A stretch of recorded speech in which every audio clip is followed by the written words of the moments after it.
नमस्कार मित्रांनो, अतिशय आनंदाची बातमी आलेली आहे। पीक विमा 2025 वाटप प्रक्रिया सुरू झालेली आहे। बहुतेक लाभार्थींच्या खात्यामध्ये पैसे आलेले आहे। आता कोणाकोणाच्या खात्यामध्ये पैसे आलेले आहेत त्यांनी कमेंट बॉक्समध्ये कमेंट करून सांगायचं आहे आणि तुमचा जिल्हा सुद्धा सांगा। आता हे जे वाटप प्रक्रिया आहे कोणत्या जिल्ह्यामध्ये सुरू झालेली आहे आणि कोणत्या कोणत्या पिकावर पीक विमा योजनेचे पैसे मिळत आहे ते सुद्धा सांगणार आहे। म्हणून आजचा व्हिडिओ खूप महत्त्वाचा आहे।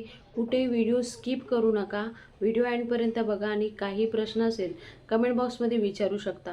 तर समजून घेऊया व्यवस्थित माहिती। पीक विमा 2025 या शेतकऱ्यांचं कॅल्क्युलेशन आता पूर्ण झालेलं आहे। अशा शेतकऱ्यांच्या खात्यामध्ये पैसे जमा झालेले आहे। पहिला टप्पा वाटप प्रक्रिया सुरू झालेली आहे। राज्य सरकारच्या माध्यमातून 22 कोटीपेक्षाही जास्त रक्कम मंजूर करण्यात आलेली आहे पीक विमा वाटप साठी। तर कृषी मंत्री दत्तात्रय भरणे यांच्या माध्यमातून आदेशसुद्धा देण्यात आलेला आहे। पहिला हप्ता वाटपासाठी ज्या मंडळासाठी जे लाभार्थी पात्र आहे त्यांच्या खात्यामध्ये नक्कीच त्यांचे हप्ते मिळालेले आहे।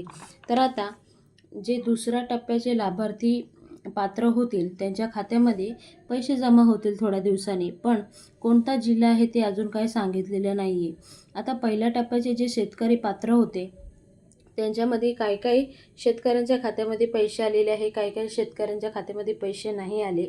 तर त्यांनी काळजी करू नका, एका हप्त्याच्या आत तुमच्या खात्यामध्ये नक्कीच पैसे जमा होतील। तर ही तुमच्यासाठी खूप मोठी आनंदाची बातमी आहे।